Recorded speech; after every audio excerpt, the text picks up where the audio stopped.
Assalamualaikum warahmatullahi wabarakatuh. Alhamdulillahirabbil alamin wassalatu wassalamu ala asyrofil anbiya'i wal mursalin sayyidina wa maulana Muhammadin wa ala alihi wa man tabi'ahum Islam ila yaumiddin. Yang kami hormati Ibu Eka Dewi Semarwati, SEMM, serta teman-teman dari manajemen yang kami cintai. Pertama dan utama adalah kita panjatkan puja dan puji syukur atas kehadirat Allah Subhanahu wa taala yang telah melimpahkan rahmat, hidayah serta inayahnya kepada kita semua sehingga dapat hadir di perkuliahan ini dengan keadaan yang sehat walafiat tanpa kekurangan suatu apapun. Yang kedua, sholawat serta salam tidak luput kita haturkan kepada junjungan kita Nabi besar kita Nabi Allah Muhammad SAW yang syafaatnya kita nantikan di yaumul akhir. Baik, perkenankan kelompok kami di sini akan menyampaikan hasil diskusi yang minggu kemarin sempat tertunda. Baik, kita akan menyampaikan hasil diskusi tentang reksadana.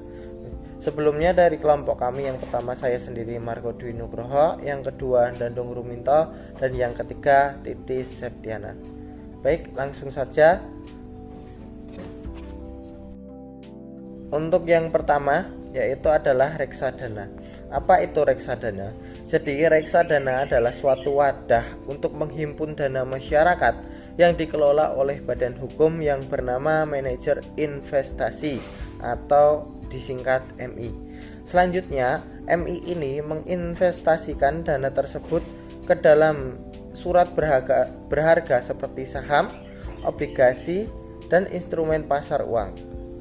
Reksadana adalah satu dari sekian banyak alternatif investasi bagi para investor yang memiliki modal kecil dan tidak punya banyak waktu serta keahlian untuk menghitung resiko atas investasi dari merek.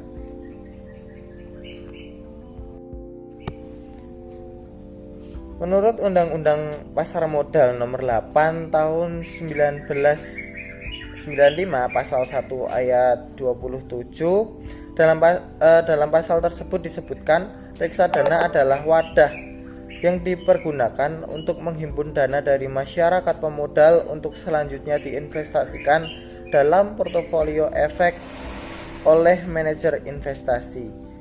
Dari definisi tersebut, reksadana adalah mencakup 3 hal utama. Yang pertama, adanya dana masyarakat pemodal. Yang kedua, dana tersebut diinvestasikan dalam portofolio efek. Dan yang ketiga, dana tersebut dikelola oleh manajer investasi.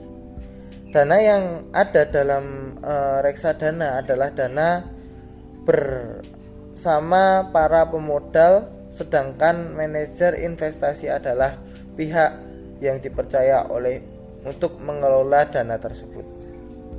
Baik, selanjutnya akan disampaikan oleh Mas Dandung. Terima kasih. Baik, selanjutnya saya akan melanjutkan presentasi dari Mas Marco. Selanjutnya adalah jenis reksadana. Secara umum, jenis reksadana ada 4 jika dilihat dari portofolio investasinya.